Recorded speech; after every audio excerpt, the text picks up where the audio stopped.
Ini Potan bisa rekam.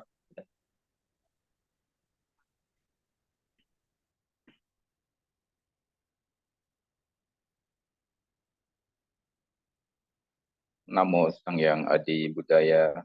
Namo Sang Hyang Adi Budaya. Namo Sang Hyang Adi Budaya. Namo Bhagavate Sakyamuni Tathagata. Namo Bhagavate Sakyamuni Tathagata. Namo Bhagavate Sakyamuni Tathagata. Namo Sarva Tathagata. Namo Sarva Tathagata. Namo Sarva Tathagata. Buddhang Saranang Gacchami. Dhammang Saranang Gacchami. Sanghang Saranang Gacchami. Dwitiyampi Buddhang Saranang Gacchami. Dwitiyampi Dhammang Saranang Gacchami. Dwitiyampi Sanghang Saranang Gacchami. Tritiyampi Buddhang Saranang Gacchami. Tritiyampi Dhammang Saranang Gacchami. Tritiyampi Sanghang Saranang Gacchami. Aku pergi berlindung kepada Buddha. Aku pergi berlindung kepada Dharma. Aku pergi berlindung kepada Sangha. Untuk kedua kalinya, aku pergi berlindung kepada Buddha, Dharma, dan Sangha. Untuk ketiga kalinya, aku pergi berlindung kepada Buddha, Dharma, dan Sangha.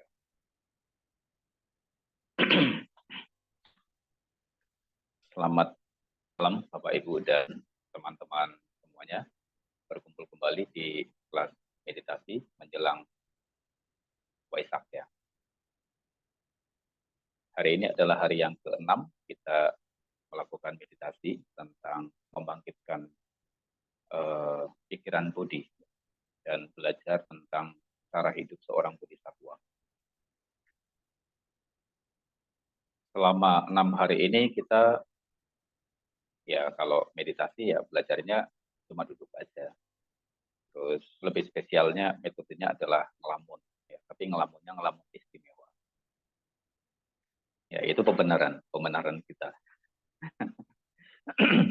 Supaya tidak sama dengan ngelamun-ngelamun yang lain ya kita nyebutnya ngelamun istimewa. Dan kita sudah membahas 4 jenis paramita ya, dan bagaimana menggunakan latihan-latihan itu sebagai sarana untuk koreksi diri. Yang pertama dana paramita, yang kedua adalah sila paramita, yang ketiga adalah santi paramita. Kemarin kita membahas tentang wirya paramita, yaitu kesempurnaan semangat. Kita jadi tahu bagaimana supaya menimbulkan semangat di dalam hidup, karena memang hidup kita itu pasang surut, naik turun. Ya, bagaimana kita tetap memiliki semangat, nah, kita sudah tahu, sudah gali. Dan hari ini kita akan belajar tentang dhyana paramita, yaitu kesempurnaan dari konsentrasi. Nah, kemarin kita sudah buka sedikit ya dengan topik penutupan, ya, yaitu para pertapa itu sebetulnya paradoks.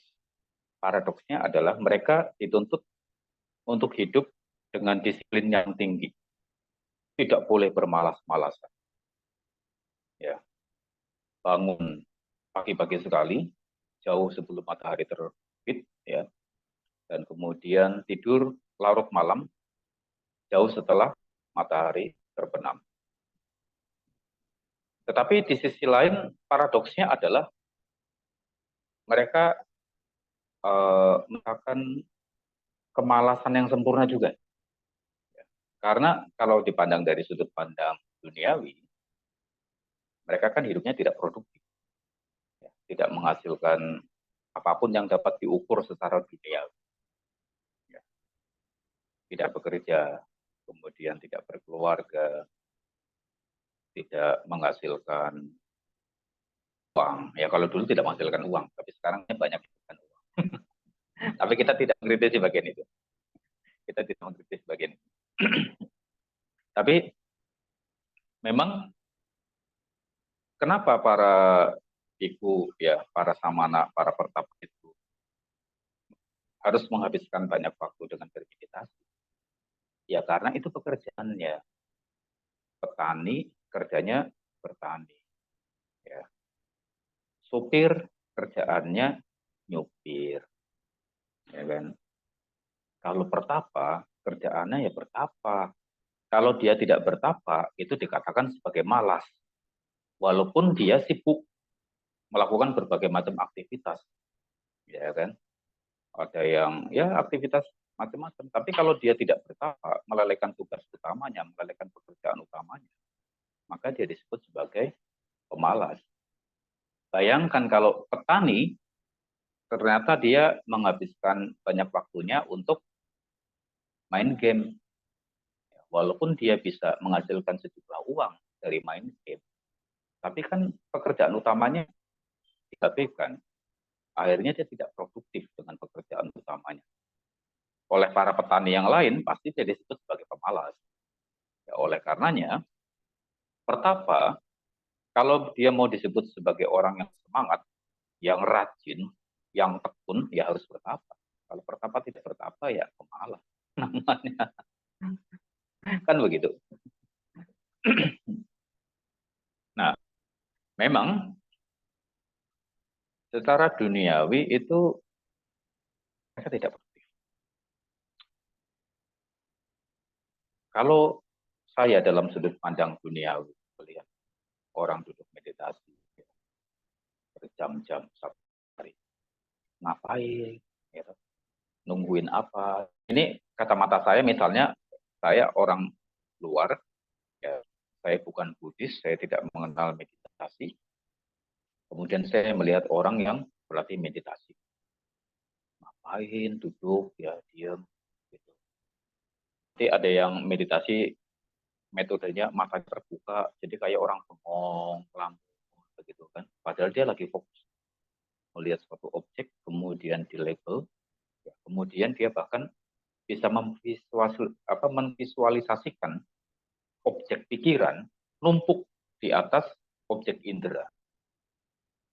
Misalnya, ini contoh saja, misal ada lilin misalnya di depannya. Nah, lilin itu dalam kondisi mati, tidak dinyalakan, tapi sumbunya kan dikeluarkan. Nah, seorang meditator itu dia bisa menciptakan suatu ilusi. Jadi seolah-olah api yang menyala di sumbu lilin itu. Nah, untuk apa dia menciptakan bayangan api di sumbu lilin tanpa menyalakan sumbunya? Kalau orang yang biasa kan enggak ngerti, itu tidak produktif. Tetapi di sisi lain banyak juga orang-orang yang meditasinya benar metodenya. Kemudian dia bisa jauh lebih produktif di dalam kehidupan duniawinya. Ya. Kita sering menemukan berita misalnya ada pesepak bola profesional ya di Eropa. Mereka sering berlatih yoga dan meditasi. Setelah mereka berlatih yoga dan meditasi, mereka lebih fokus, ya toh.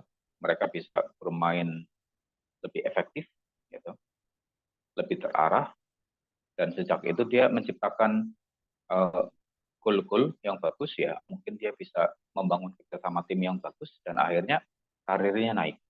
Ya. Atau ada juga misalnya pebisnis-pebisnis ya yang dalam mengambil keputusan penting itu mereka menggunakan metode-metode yang sudah mereka dapatkan dalam meditasi. Cara eksekusinya harus cepat dan clear. Ya. Kemudian netral, tidak memberatkan salah satu sisi. Kalaupun misalnya memberatkan salah satu sisi, dia sudah mempertimbangkan plus minus ya, timbal baliknya. Nah, ini kalau orang yang tidak belajar meditasi dengan baik itu suka ragu-ragu. Ya. Apalagi kalau bisnis salah mengambil keputusan itu berat sekali. Bisnis kebanyakan orang hanya berdasarkan ketamakan ingin menguasai lebih, ya seperti itu. Tapi yang benar-benar memperhatikan misalnya bisnis yang harus memperhatikan lingkungan, ya, bisnis yang harus berdasarkan nilai-nilai human, itu kan sedikit. Ya. Kita menemukan banyak pengusaha-pengusaha besar ya, yang sukses itu pada saat mereka mengambil keputusan penting, mereka menggunakan meditasi ya, sebagai satu sarana untuk mengambil keputusan penting. Dan sekarang malah semakin populer. Nah, jadi meditasi memang secara dunia dilihat sekilas itu tidak produktif, sama sekali tidak produktif. Tetapi dengan memberikan kesempatan seseorang untuk mengistirahatkan pikiran, menata kembali pikirannya, atau menguasai kembali dirinya yang seolah-olah mungkin sudah lepas kontrol begitu ya, itu akan membuat dia jauh lebih baik. Itu kan juga tidak mudah. Banyak orang belajar meditasi, pikirannya gampang, cuma duduk-duduk doang. Ngapain keluar masuk keluar masuk keluar masuk. Tapi pikirannya melayang tidak tahu. Akhirnya dia bukannya apa namanya? Bukannya tenang, justru makin gelisah. Baru tutup mata sebentar, dia sudah rasa kayaknya ada sesuatu yang bergerak di belakangnya atau berjalan di dekatnya, berbisik di telinganya. Halusinasinya muncul ya. Orang mau mencoba untuk hening saja itu halangannya banyak, dan halangannya itu selalu pikirannya sendiri. Dia sudah bisa untuk tenang, mencoba untuk fokus, kemudian dibombardir oleh pikirannya sendiri. Ya. Mulutnya nggak ngomong, tapi pikirannya ngomong terus, nggak selesai-selesai. Dan dia tidak tahu cara mengatasi itu. Nggak tahu cara mengatasi itu. Akhirnya karena lelah dia tidur. Dan dia berpikir bahwa tidur mungkin lebih baik. Untuk orang seperti itu, memang mungkin tidur lebih baik. Tapi jika pikirannya terlalu sulit untuk diatasi, dia butuh meditasi. Kalau tidak, dia bisa gila. Bisa gila. Nah, bukan berarti meditator itu tidak ada yang gila. Ya banyak juga meditator yang gila. Ya. Sakit jiwanya itu mulai dari ringan sampai berat itu di dalam lingkungan meditasi itu banyak pelakunya. Ada orang yang memang sebelum dia masuk ke dunia meditasi dari awalnya memang sudah sakit. Ya. Ketika dia masuk ke dunia meditasi, dia tidak mendapatkan bimbingan yang benar, makin sakit dia. Ada yang awalnya benar, itu karena gurunya ternyata sakit, ya ikut sakit. Sakit pikirannya maksudnya. Kan banyak yang seperti itu. Makanya kalau misalnya ada yang menanyakan kepada saya, meditasi yang paling baik itu apa? Terus metodenya seperti apa? Saya selalu mengatakan, saya tidak pernah mengatakan misalnya metode yang saya ajarkan, meditasi elemen api misalnya, atau meditasi napas, ya, anapanasati, atau meditasi-meditasi Buddhis yang umum, yang populer kayak Vipassana misalnya. Ini yang benar, tidak. Kalau misalnya ada yang mengatakan saya belajar Reiki Tumo, terus saya diajari meditasi, oke. Saya belajar kejawen, saya diajari meditasi, oke. Saya di Katolik, saya diajari juga meditasi, oke. Saya di Islam, diajari meditasi, ada zikir, ada apa, oke. Buat saya, any method is suitable. Metode apapun itu bagus. Pertama, membuat kita itu batinnya lebih tenang. Pertama. Kemudian, pikiran terkonsentrasi. Ketiga, pikirannya mampu untuk diendapkan, diistirahatkan, ritmenya. Dan keempat, menghasilkan wisdom, menghasilkan kebijaksanaan. Nah, Meditasi yang menghasilkan kebijaksanaan itu jarang, jarang. Selama ini secara umum dianggap vipassana menghasilkan kebijaksanaan. Tapi banyak juga orang berlatih vipassana itu malah menjadi sakit jiwanya. Dia berpikir mungkin sudah tercerahkan atau mungkin sudah mencapai kesucian. Banyak seperti itu. Ini kan sebetulnya bibit-bibit sakit mental yang dilegalkan dalam dalam spiritual. Kalaupun dia tidak ngaku bahwa dia eh, membuat pernyataan ya, membuat pengakuan dia sudah mencapai pencerahan atau mencapai kemajuan spiritual tentu, dia membuat kode, ya, membuat kode supaya orang memahami bahwa dia sudah mencapai level tertentu. Ya ini cara halus, ini lebih halus, lebih cerdas orang seperti ini. Tapi kan sebetulnya tidak benar. Harusnya meditasi menghasilkan karakter yang lebih umum, lebih tenang, lebih rendah hati, lebih dewasa, lebih jernih pada saat menghadapi ujian kehidupan, permasalahan-permasalahan. Dia mampu untuk menjaga ketenangannya, niatnya, yaitu kebijaksanaan. Dia tidak mudah panik, begitu. Tidak mudah terpengaruh oleh pandangan-pandangan orang. Ini salah satu jenis kualitas orang yang berhasil dalam meditasi. Ya, bukan ini sudah mencapai jana, ya pengakuannya, mencapai jana seperti ini. Ya. Kemudian dia memiliki pengalaman seperti ini. Kemudian gurunya mengakui sudah sampai di tahap demikian. Itu kan fake semua, palsu semua sebetulnya. Nah, tetapi oleh sebagian guru yang mungkin ya saya tidak mau mengkritisi lah ya, ada memang yang mungkin mencari pengikut ya, yang motivasinya tidak murni begitu kan untuk mengajar, bukan dengan tujuan untuk kesejahteraan batin siswanya. Kemudian pengakuan-pengakuan seperti itu dilegalkan. Ya. Seharusnya tidak boleh demikian. Ya. Tetapi ya tidak apa-apa lah. Mudah-mudahan saya tidak seperti itu. Saya mengikuti cara pikir Budi Satwa, walaupun dia kepalanya diketok, duang, dia masih bisa berpikir, semoga saya tidak membenci orang ini, saya tidak menaruh dendam orang ini, semoga dia di kehidupan mendatang bertemu dengan seorang Buddha atau Bodhisattva yang bisa mengarahkan dia pada pandangan hidup yang benar. Jadi saya kalau misalnya melihat yang orang-orang seperti itu ya saya mencoba untuk berpikir positif sebagai bagian dari praktik jalan Bodhisattva saya. Nah, Bapak Ibu dan teman-teman,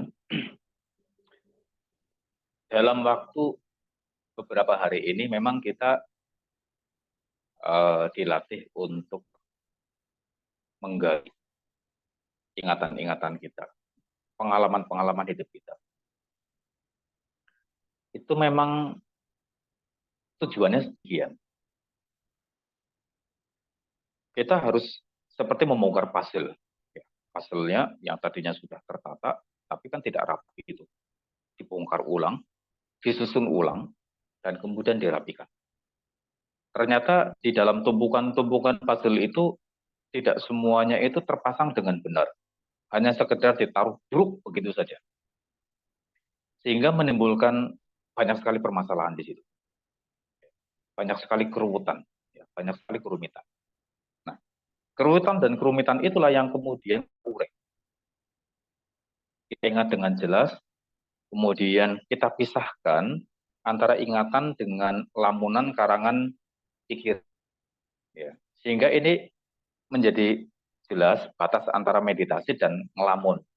Ya. Kalau meditasi ingatannya tajam, dipertajam, diperjelas, detail.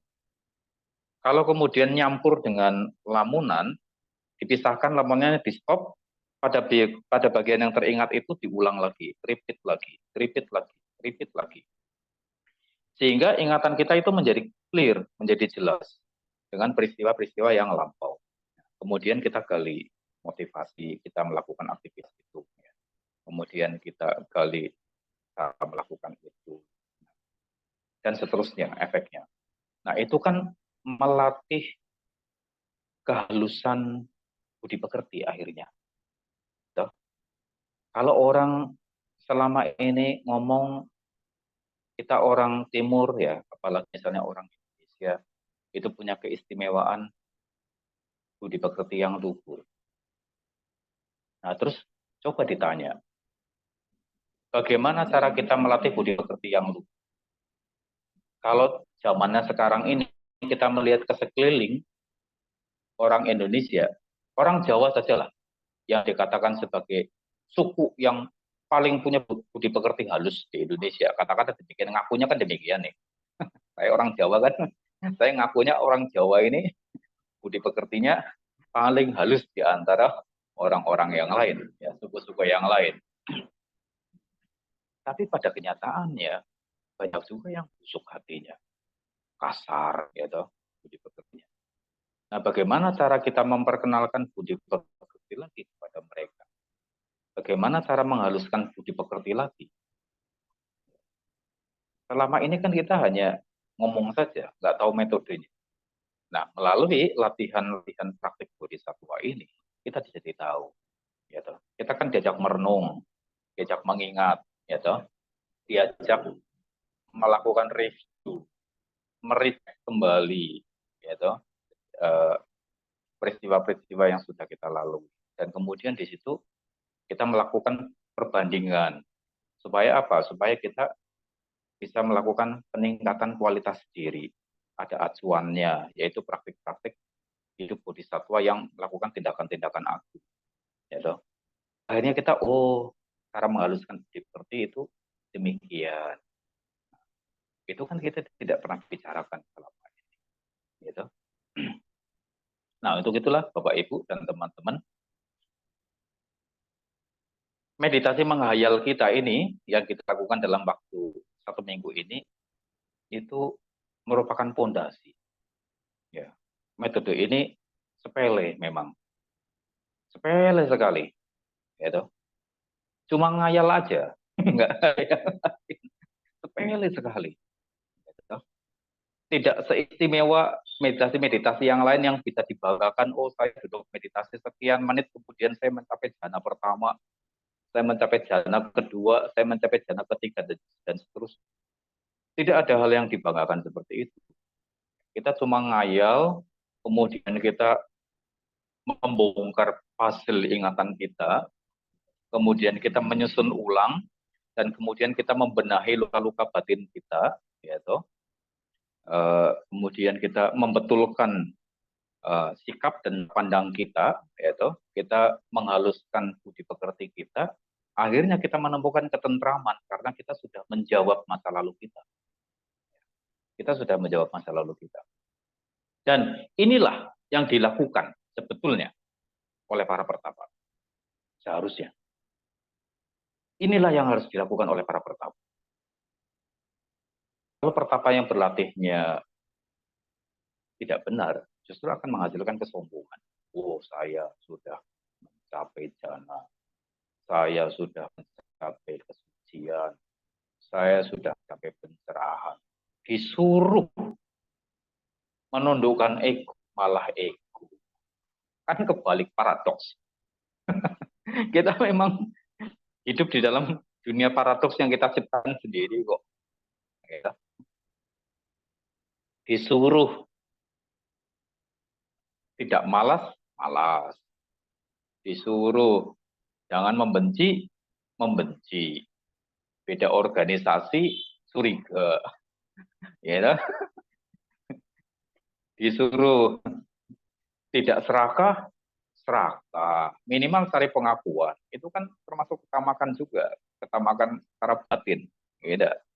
Belum lagi menggunakan sarana kendaraan organisasi, misalnya untuk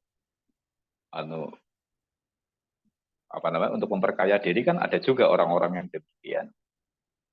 Disuruh jangan ego, semakin ego. itu kan paradoks, ya, dualisme. Tidak. Kenapa? Karena dia tidak pernah berlatih merenung dengan benar.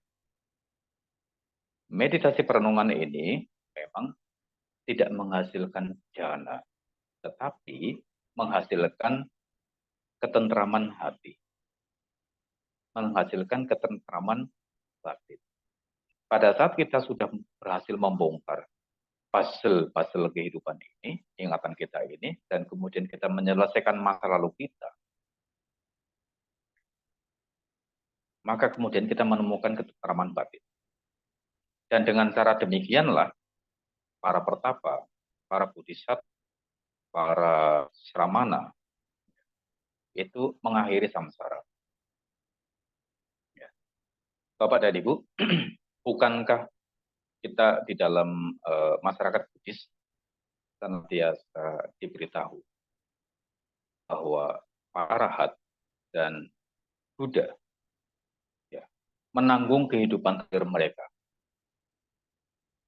Jadi karma itu berhenti, selesai bersamaan dengan pencapaian mereka menjadi seorang arahat atau menjadi seorang Buddha. Tidak ada berbuahnya karma lagi setelah kematian mereka.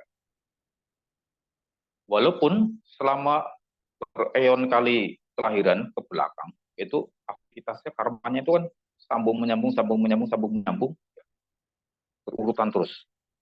Tapi ketika mereka mengatakan bahwa ini adalah kelahiran yang terakhir, tidak ada kelahiran lagi setelah ini, saya akan mencapai nirwana. Apa yang terjadi? Yang terjadi adalah tidak ada kelahiran kembali. Mereka mencapai kebebasan. Tapi apa yang sudah mereka lakukan? Mereka kan cuma bermalas-malasan aja. Mereka kan cuma bermalas-malasan aja.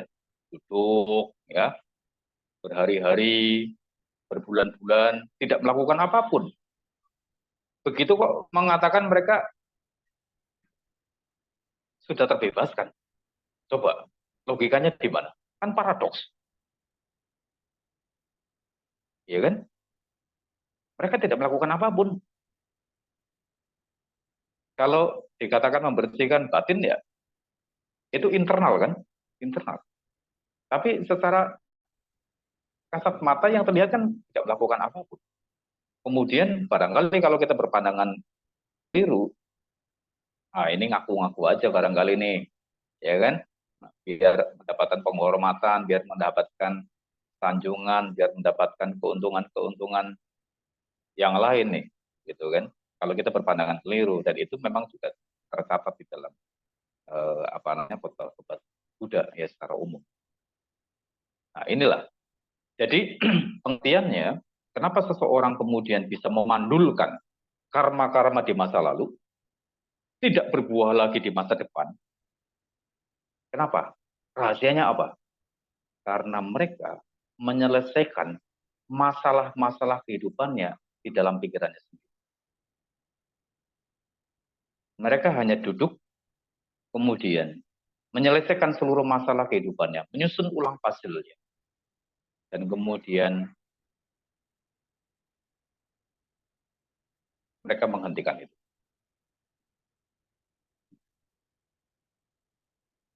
Ini pelajaran lebih lanjut nanti ketika kita belajar meditasi vipassana. Tapi setidaknya hari ini saya ingin bercerita tentang bagaimana kehidupan lampau sang bodhisattva itu berlatih kesempurnaan dhyana atau samadhi, konsentrasi. Nah, pada zaman dulu, Bapak Ibu, sang bodhisattva itu terlahir sebagai seorang pertapa di India. Ya, ribuan tahun sebelum kelahirannya sebagai Pangeran Siddhartha, sang bodhisattva lahir sebagai seorang pertapa di India. Ya, lahirnya lahir jadi anak biasa, tapi kemudian setelah dewasa memutuskan jadi pertapa. Bukan lahir ujuk-ujuk konyong-konyong makhluk terus langsung jadi pertapa, tidak. Ya, intinya dalam perjalanan hidupnya dia kemudian memutuskan untuk menjadi seorang pertapa. Nah di India dari zaman dulu, dahulu kala, sampai dengan hari ini, itu kalau orang bertapa, itu kan pertapa banyak, ya. Ada ribuan, ya. Ratusan ribu bahkan orang pertapa itu di India. Itu mereka selalu membuat ciri khas tersendiri, supaya mereka itu dikenali oleh orang dan bisa dibedakan dengan pertapa yang lain. Misalnya ada yang melakukan bertapa, misalnya hanya mengangkat tangan saja. Seumur hidupnya, sampai mati dia mengangkat tangan, tidak pernah diturunkan. Itu cara dia bertapa. Gitu. Jadi kemana-mana dia pergi, tangannya terus digantung ke atas. Ada yang seperti itu. Ada yang cuma pakai tawat saja, begitu. Panjang, ada. Ada yang rambutnya panjang, tidak pernah dicukur. Ada. Gitu. Kemudian ada yang pakai kalung besar-besar. Ada yang pakai kalung tengkorak. Ada yang pakai apa namanya, mandi abu jenazah, gitu. Pokoknya mereka menciptakan karakter avatar tersendiri, yang mana itu membedakan mereka dengan pertapa-pertapa yang lain. Nah, jadi kali ini sang bodhisattva, ya, waktu itu kan masih bodhisattva, melakukan kesalahan dan kebodohan kan boleh dong.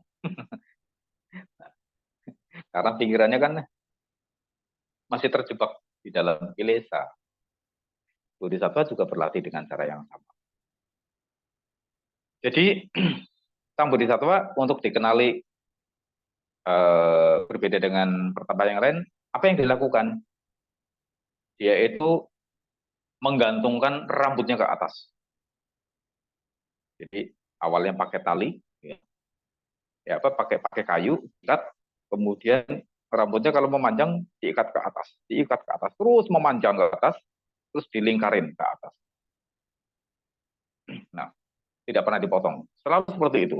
Tumbuh, diikat, panjangkan, dilingkarin, panjangkan, dilingkarin, terus seperti itu. Sampai tinggi sekali, katanya. Sehingga dia dikenal sebagai pertapa yang rambutnya menjulang ke angkasa. Nah, jadi yang berbeda adalah dengan pertapa-pertapa yang lain yang sama-sama mengikat rambut ke atas. Ya. Jadi rambutnya di bagian atas itu digulung. Rambut yang bagian atas digulung. Nah, jadi seolah-olah kelihatan seperti ada sebuah payung yang memayungi kepalanya. Nah, dengan cara yang seperti itu, dia kemudian dikenal di seluruh India sebagai pertapa berambut menjulang atau pertapa berpayung rambut. Nah, dikenalnya seperti itu. Istimewa itu kemana-mana ditandain orang, ya, kemudian dihormati orang, dikasih pemberian, persembahan dan lain sebagainya. Namanya bodhisattva masih kilesa kan nggak apa-apa dong, kan? Tapi setidaknya dia hidupnya bermoral ya, walaupun masih mencari pengakuan dengan cara yang salah. Dan suatu ketika dia menemukan tempat yang enak sekali, moodnya dapat dia. Kemudian dia duduk meditasi di situ selama 3 hari 3 malam tidak bangun.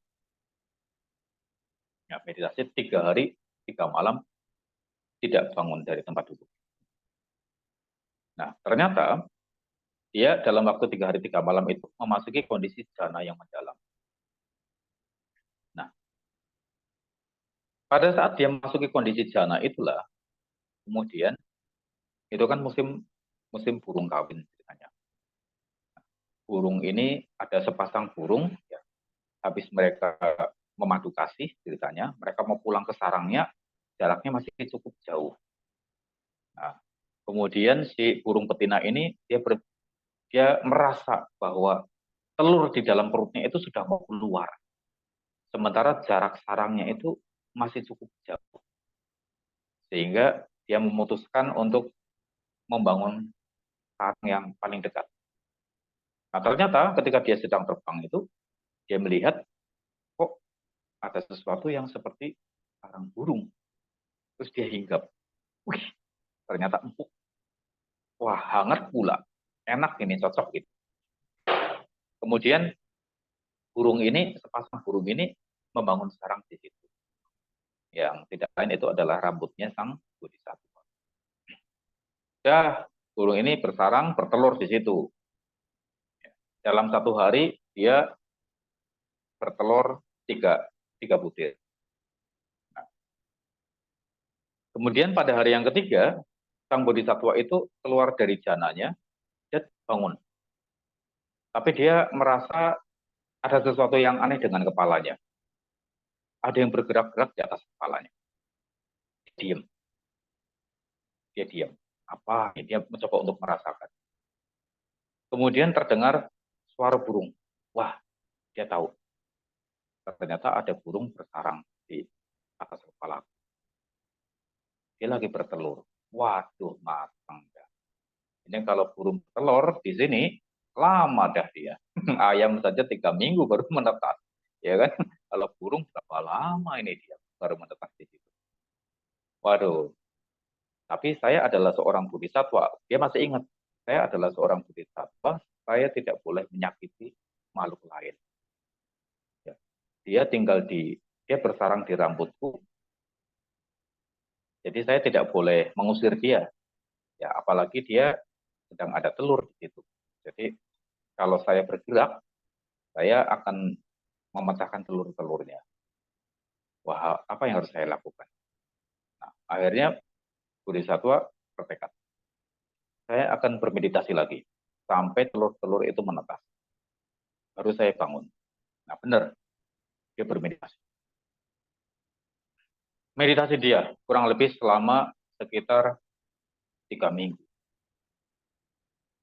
Tidak bangun, tidak keluar dari jananya. Setelah 3 minggu, dia mendengar suara bayi burung. Cek, cek, cek, cek, cek, cek, cek, cek. Wah, dia senang. Wah, udah menetas ini. Bentar lagi saya boleh bangun dari tempat tidur saya. Tapi ternyata, terus dia ingat, waduh, ini bayi-bayi burung kan belum punya bulu ya. Kalau saya bergerak nanti bayi-bayi burung ini jatuh. Nanti dia mati. Kalau begitu saya akan masuk meditasi lagi. Sampai burung-burung ini punya bulu, punya sayap untuk terbang baru saya bangun. Akhirnya apa yang terjadi? Kita harus menunggu kurang lebih 3 bulan sampai bayi-bayi burung itu dewasa, bisa terbang. Baru kemudian dibangun dari duduk. Nah, inilah ketahanan, kesabaran mental dari sang bodhisattva menunggu sampai burung-burung itu bisa terbang, ya, bisa mandiri, baru kemudian dia bangkit dan pindah dari tempat. Pertanyaannya, apa mungkin ada orang bisa duduk bertahan selama 3 bulan? Jawaban saya, mungkin. Karena pernah terjadi beberapa peristiwa. Di abad ke-20 ini, ada seorang Master Zen bernama Master Swan Hua. Dia adalah gurunya dari Master Zheng Yin, Dharma Master Zheng, yang mengajarkan meditasi Zen kepada saya. Master Swan Hua ini, dia pernah memasuki kondisi jana kurang lebih sekitar hampir 100 hari di Taiwan. Hampir 100 hari. Dan itu diakui bukan cuma oleh biksu-biksu umumnya, tetapi juga oleh master-master biksu yang lain di Taiwan. Di Tiongkok juga mengakui. Kalau sudah sebut nama Master Swan Hua, mereka sudah tahu kualitas. Kemudian ada beberapa master yang lain ya, di Tiongkok. Ada namanya Pencing Lahosang juga. Itu juga pernah melakukan meditasi cukup panjang. Ya. Lebih dari 1 bulan. Ya, tidak bangun dari duduk. Kemudian di Myanmar, saya pernah mengunjungi suatu tempat juga, ya, suatu pertapaan kuno, ya, yang menurut cerita dulu saya tahunya yang sudah almarhum, yang sudah meninggal dunia, itu juga pernah tidak bangkit lebih dari 100 hari malah, ya, lebih dari 100 hari, berarti lebih dari 3 bulan. Dan itu diakui oleh master-master yang lain di sana. Bahkan Buddha Gautama sendiri di dalam riwayat hidupnya pernah juga beliau duduk lebih dari 3 bulan lamanya. Tercatat juga di dalam Tripitaka. Tapi kalau itu kan mungkin sudah terlalu jauh. Sementara masa-masa yang dekat-dekat ini, ya, dalam abad ke-20, sekarang abad 21, abad 20, ini kan lebih dekat. Ya. Pelaku sejarahnya uh, ada yang masih hidup.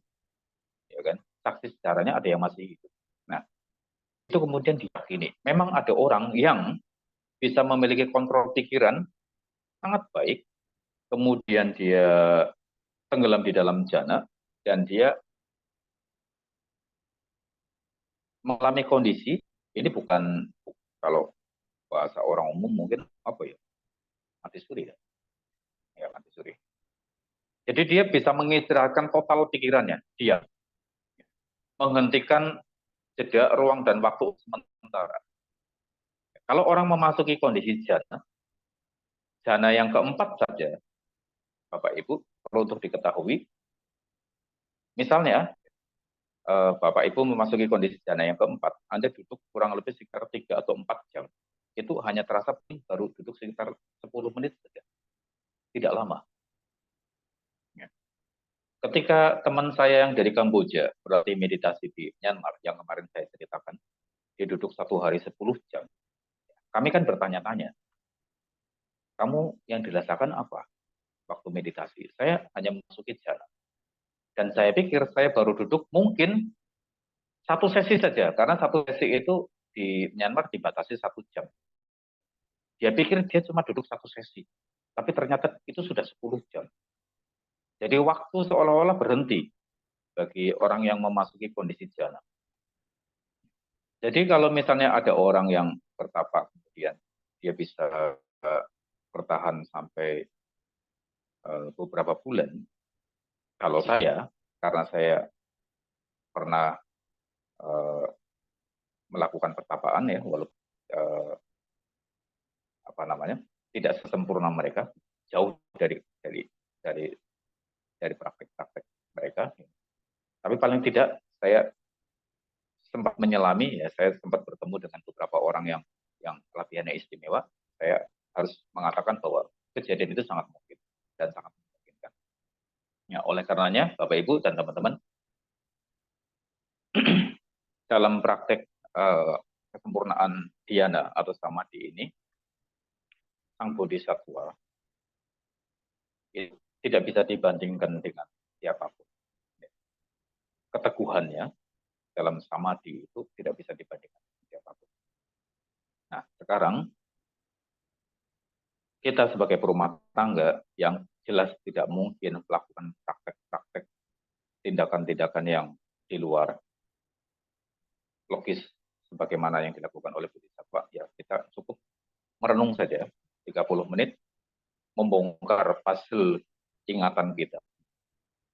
Kita susun ulang, kemudian kita selesaikan masalah-masalah kita di masa lampau.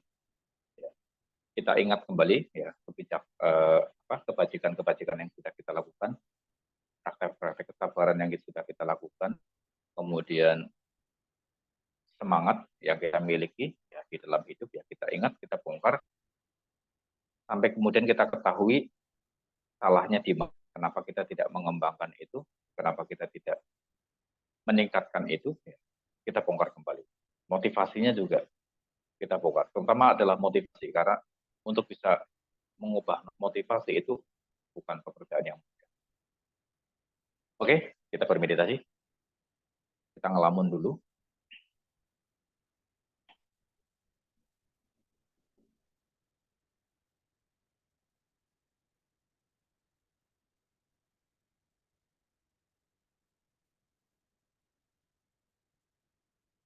Duduklah yang tenang.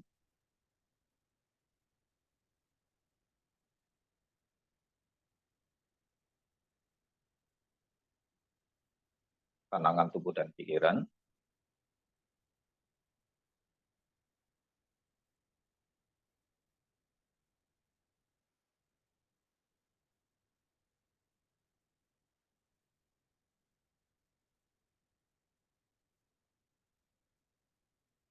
Pusatkan perhatian pada nafas dan dapatkan ketenangan yang mendalam.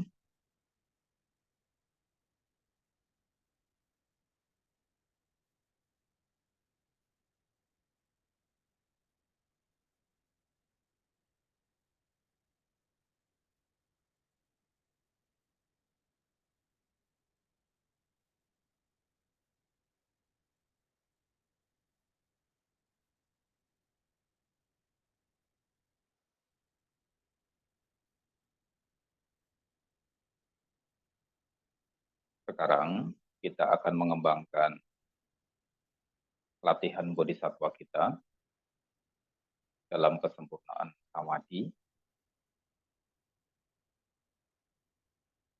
Perhatikan 3 objek, bahwa segala sesuatu fenomena itu tidak kekal.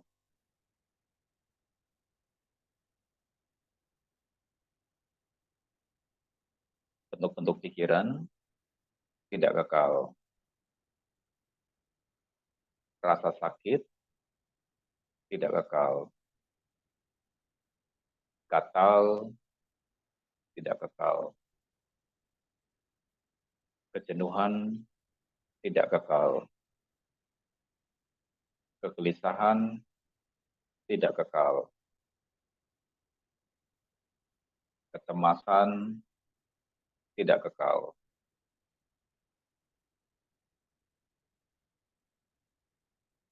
Apapun yang timbul dalam kesan pikiran, setiap buah pikir,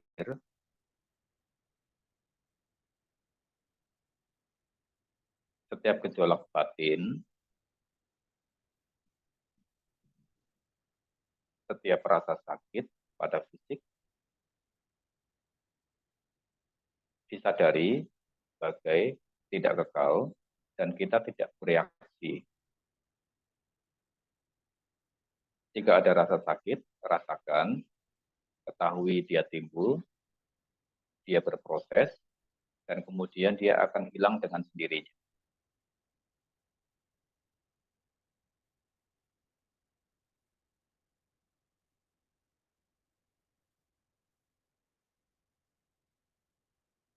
Jika ada buah-buah pikiran, diketahui buah-buah pikiran timbul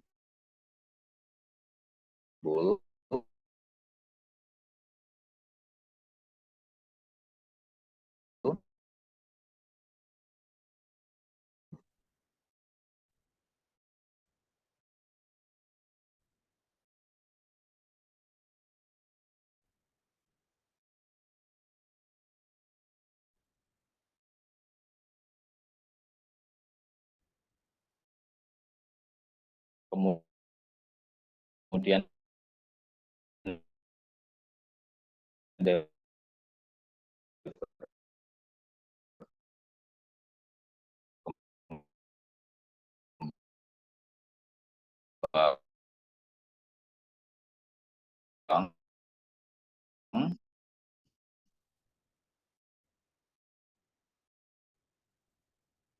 di dalam drama pikirannya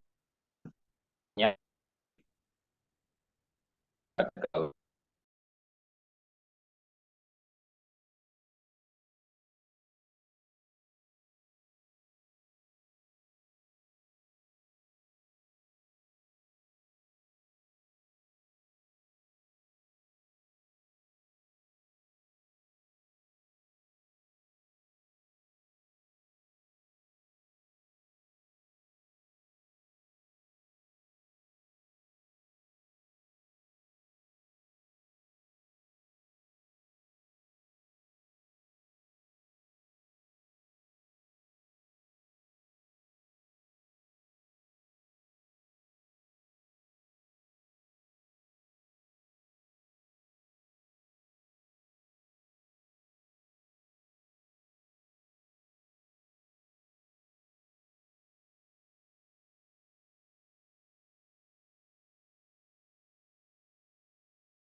tadi putus ya.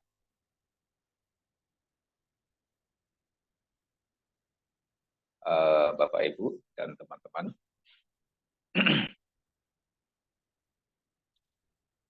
saya ingin menutup hari ini ya dengan suatu cerita ya. Jadi pada saat Sang Bodhisattva yang terlahir sebagai pertapa itu, kemudian memasuki keheningan. Ya. Jadi sebelum beliau duduk bermeditasi, beliau kan berjalan-jalan tuh ceritanya. Nah kemudian beliau sampai di sebuah persawahan. Dia melihat beberapa orang sedang menggembalakan sapi. Ya, sapi-sapi ini sedang digembalakan, selain makan rumput juga membajak sawah. Ya, jadi mereka bekerja di situ. Dia mendapatkan suasana yang sangat tenang, sangat damai dengan pemandangan sawah dan gunungan. Kemudian dia duduk di situ. Dia duduk di bawah pohon yang teduh, memandang orang yang sedang bekerja membajak sawah. Pada saat dia duduk, dia memasuki kondisi jana, hingga pikirannya terserap sangat dalam dan terputus secara objek dengan dunia luar. Orang yang terserap dalam jana itu, dia tidak merasakan sensasi tubuhnya lagi. Dia pertama-tama tidak bisa merasakan kaki, badan, leher, kepala, hilang semuanya. Dia cari-cari, ini contoh jana yang pertama ya, dicari-cari kakinya di mana tidak ketemu, dicari-cari tangannya di mana tidak ketemu, cari-cari badannya di mana tidak ketemu, cari-cari kepalanya tidak ketemu. Ya, kalau Anda merasakan kondisi seperti itu, tidak usah khawatir, kepalanya masih ada di situ kok. Jadi kalau, wah ini kepala saya di mana? Oh tidak ada, no, don't worry, be happy. Kepalanya masih ada di situ. Ya. Ini tangan saya di mana? Don't worry, be happy. Tangannya tidak berubah menjadi sayap. Tenang saja. Ini badan saya di mana? Don't worry, be happy. Ya. Ini badannya masih tetap seperti yang itu. Tidak akan tumbuh ekor di belakang. Jadi jangan khawatir. Jangan takut, jangan cemas. Jangan seolah-olah rasanya kayak, waduh kok saya sepertinya melayang nih keluar dari tubuh. Ya, ya. Tidak seperti itu. Kemudian sensasi terhadap tubuhnya hilang, dia juga terputus dengan dunia luar. Ya. Suara apapun di luar itu tidak terdengar lagi, walaupun sangat dekat dan keras tidak terdengar lagi. Ya. Dia pokoknya terputus dengan dunia luar. Semuanya terserap ke dalam pikirannya. Nah, pada saat itu sang bodhisattva sangat dalam terserap ke pikiran, sehingga dia tidak tahu sedang terjadi hujan deras sekali. Ya, badannya terguyur air basah kuyup, dia tidak tahu. Dan kemudian petir menyala sekali. Duar. Petirnya itu menyambar sapi dan penggembalanya sekaligus. Posisi sapi dan penggembalanya itu berada dekat sekali dengan sang bodhisattva. Sehingga sapi dan gembala ini karena tersambar petir, mereka mati di tempat seketika. Sang bodhisattva tidak tahu, padahal petirnya keras minta ampun. Dan kemudian setelah beberapa lama, orang-orang berkerumun, berkumpul. Ya. Semakin lama semakin banyak. Kemudian karena vibrasi dari pikiran orang-orang yang berkumpul itu, ya, secara akumulasi cukup banyak, sehingga gelombang pikirannya itu berbenturan dengan gelombang pikiran bodhisattva yang sedang terserap dalam jana. Kemudian karena gelombang pikirannya ini lebih dominan yang dari luar, dia kemudian keluar dari jananya. Pada saat dia keluar dari jananya, dia mendengar suara orang berkerumun. Banyak sekali ini orang. Tapi dia masih belum memutuskan untuk membuka mata. Semakin lama suaranya semakin banyak. Waduh, ada apa ya? Kemudian dia penasaran, dia buka mata. Wah, kok ramai sekali orang, ada apa? Dia bangun, dia bertanya, ada apa ini? Ada apa ini? Nah, kan kayak orang polos banget ya. Ada apa? Nah, semua orang justru malah melihatnya. Balik bertanya, memang Anda tidak tahu ada kejadian apa? Oh, tidak. Ada apa memangnya? Ini ada sapi dan penggembala tersambar petir. Ah, penggembala yang lagi jadi sawah itu? Iya. Kok saya enggak dengar ya? Kok saya enggak tahu ya? Lah, Bang, Anda tadi lagi ngapain? Saya lagi meditasi. Anda dengar tidak? Hah? Semua orang terkejut. Ya. Nah, Bapak Ibu, memang bisa terjadi demikian. Bisa terjadi demikian kalau orang memasuki kondisi sana yang sangat dalam. Secara indera, dia itu terputus dengan dunia luar. Ya. Jadi, kalaupun di sebelahnya itu, jangankan orang mukul gong, ya, suara petir saja itu tidak terdengar. Oleh karenanya, jika Anda mau bermeditasi, tidak usah pilih-pilih tempat. Oh, tempat ini tidak enak, tempat ini terlalu rame, tempat ini kotor, dan lain sebagainya. Kalau memang Anda mau bermeditasi dan Anda tahu caranya mengarahkan pikiran, tempat apapun itu tidak menjadi masalah. Jadi ketika Anda tahu caranya mengarahkan pikiran, seketika tidak butuh waktu lama, pikiran Anda begitu terserap, terkonsentrasi, semua objek luar itu akan hilang, akan lenyap. Dan Anda akan terserap ke dalam pikiran, Anda akan memasuki kondisi jana. Pada saat itu, ya, objek luar tidak lagi mengganggu. Nah, oleh karena kalau misalnya beberapa orang yang terlalu manja, tempat meditasinya kurang luas, dia nggak jadi meditasi. Tempat meditasinya nggak ada AC, dia nggak jadi meditasi. Tempat meditasinya pemandangan tidak bagus, nggak jadi meditasi. Apalagi kalau retret, pergi retret, ya ke retret center, lihat makannya tidak enak, nggak jadi meditasi.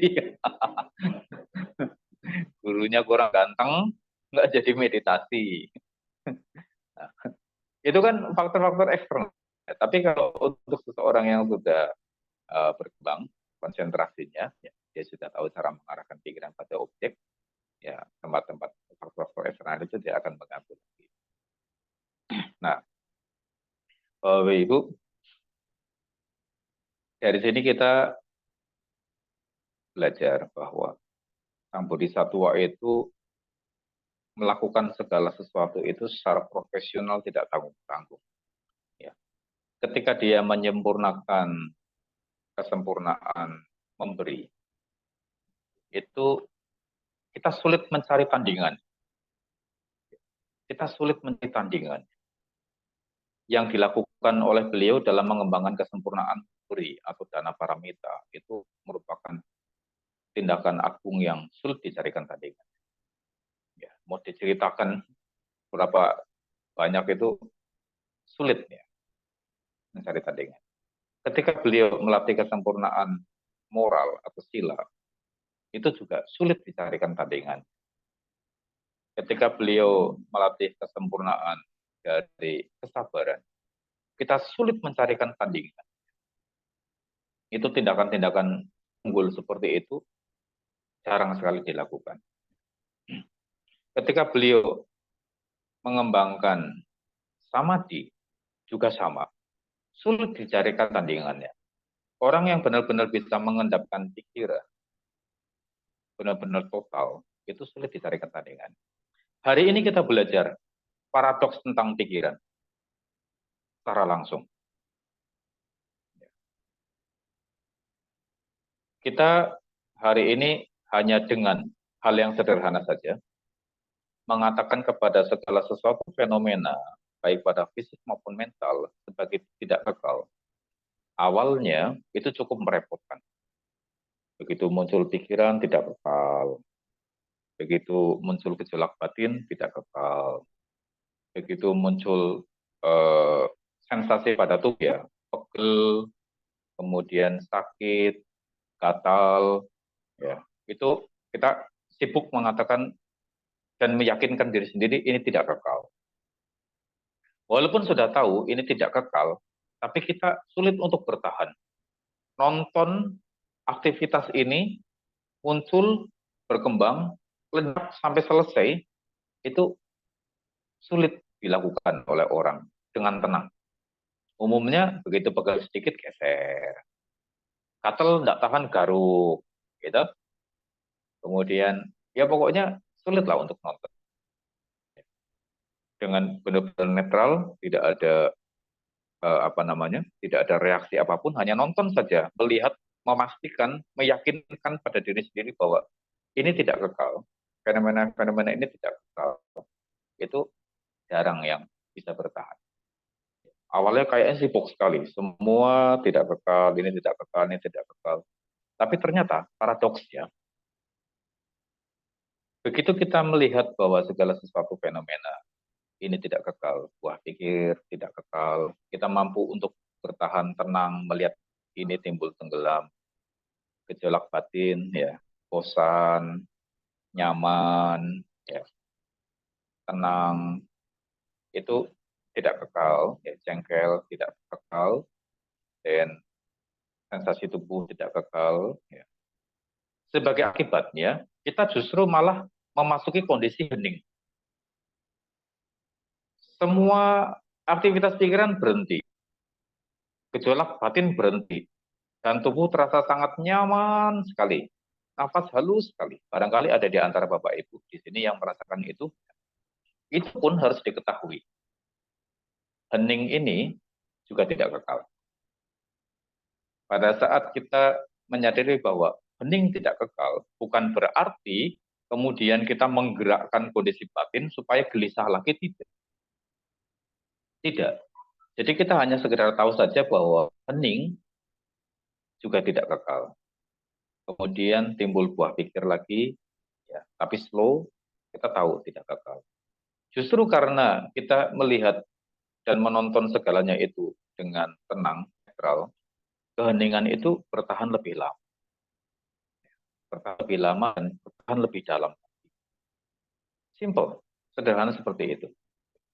Ini juga salah satu kunci bagi seorang praktisi untuk memasuki kondisi jana keempat dengan cepat.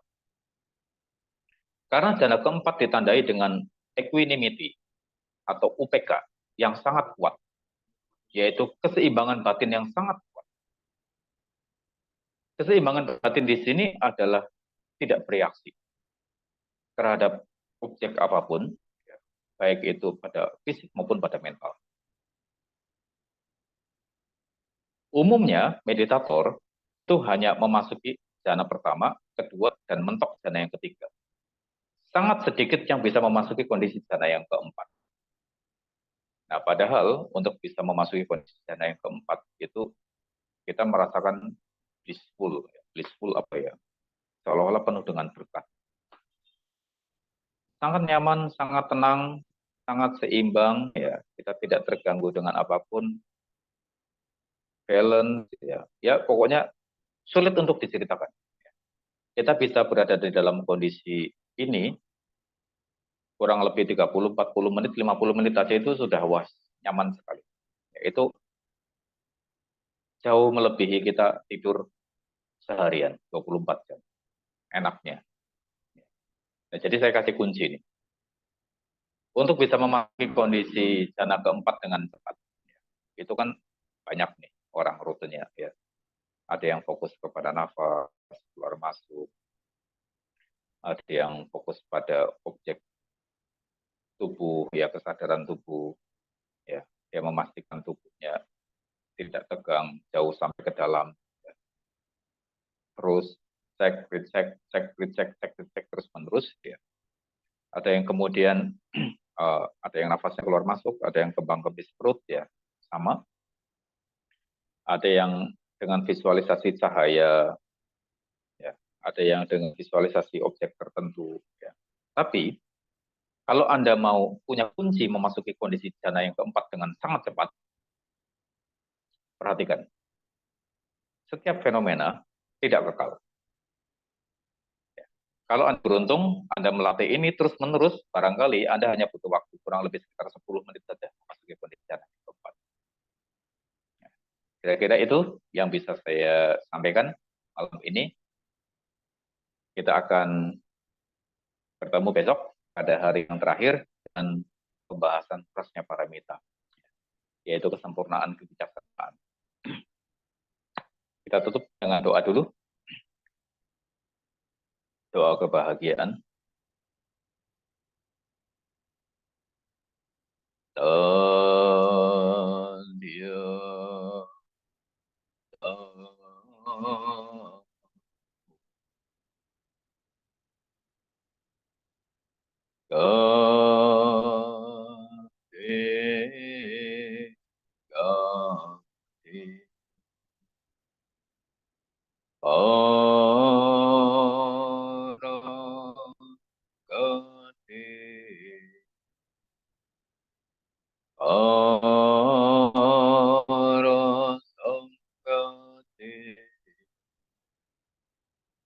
Bodhi Swaha.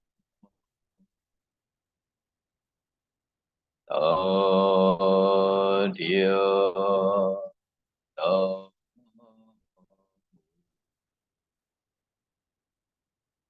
Kate Kate Para Kate Para Sangkate Bodhi Swaha. Tadya Tam.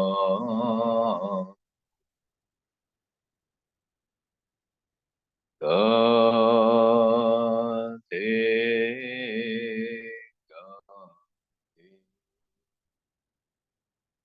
Para Kate Para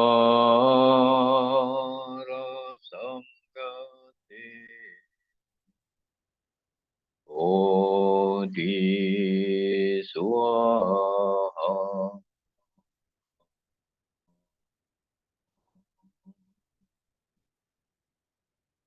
Terima kasih semuanya, sehat dan bahagia selalu, harapan baik tercapai, sampai jumpa besok. Bye-bye. Terima kasih Romo. Terima kasih Ibu, terima kasih buat semuanya, bye-bye.